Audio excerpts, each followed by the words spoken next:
জ্যোতিষশাস্ত্রে বিবাহ একটি গুরুত্বপূর্ণ বিষয়।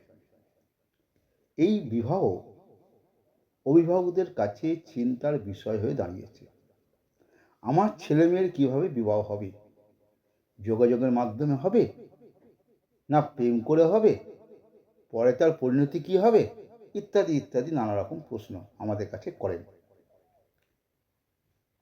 বর্তমানে প্রেম করে বিয়ে প্রবলভাবে বৃদ্ধি পেয়েছে। বেশিরভাগ ক্ষেত্রেই নিজের পছন্দ মতো বিয়ে হচ্ছে ও ভালোবাসা করে বিয়ে হচ্ছে।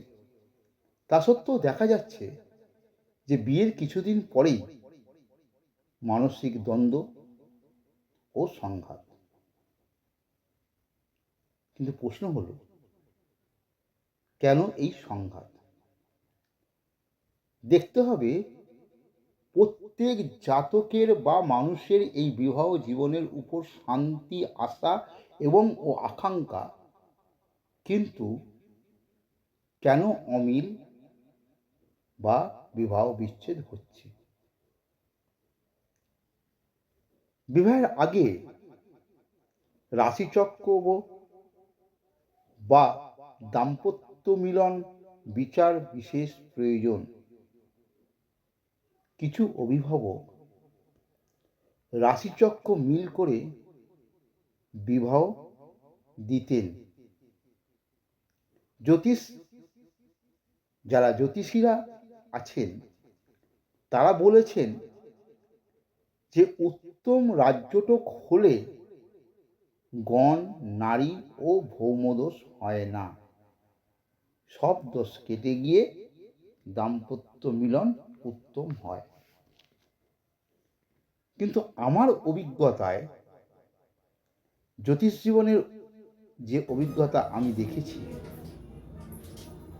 আসলে আমরা ভাব বিচারের মূল সূত্রগুলি দেখি না।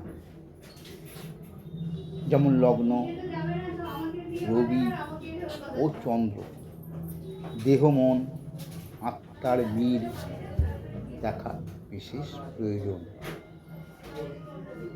কেন বা কোন ভাব থেকে বিচ্ছেদ হবে তা হতে পারে, এটা আমরা খুঁজে দেখি না। বিবাহ মিল দেখতে হলে আমরা প্রথমত দেখব সপ্তম স্থান ও সপ্তম পতি বলবৎ আছে কিনা, এবং চন্দ্র লগ্নের থেকে আমরা এটা দেখে থাকি। কিন্তু প্রকৃত বিচার করতে হলে পুরুষ বা মহিলাদের সপ্তম পতি কোন গ্রহের নক্ষত্রে আছে সেগুলি দেখতে হবে। আর সপ্তম পতি থেকে স্ত্রী বা স্বামীর গুণাগুণ, স্বামী বা স্ত্রীর সাধারণ ভাগ্য, স্ত্রীর আকৃতি, এছাড়া স্ত্রী বা স্বামীর স্বাস্থ্য এবং অন্যান্য বিষয় জানা যায়।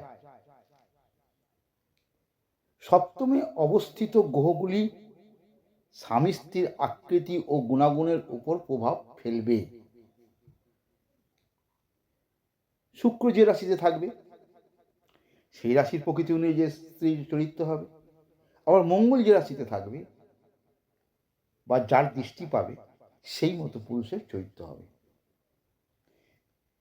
এখন প্রশ্ন হলো, বিবাহকারক গ্রহ বৃহস্পতি সপ্তমপতি লগ্নের ষষ্ঠে, অষ্টমে বা দ্বাদশে থেকে পাপ গ্রহ যুক্ত বা দৃষ্ট হলে, বিশেষ করে নিজ অশুভ গ্রহে দাম্পত্য জীবনে বিচ্ছেদ বা অশান্তিময় হবে।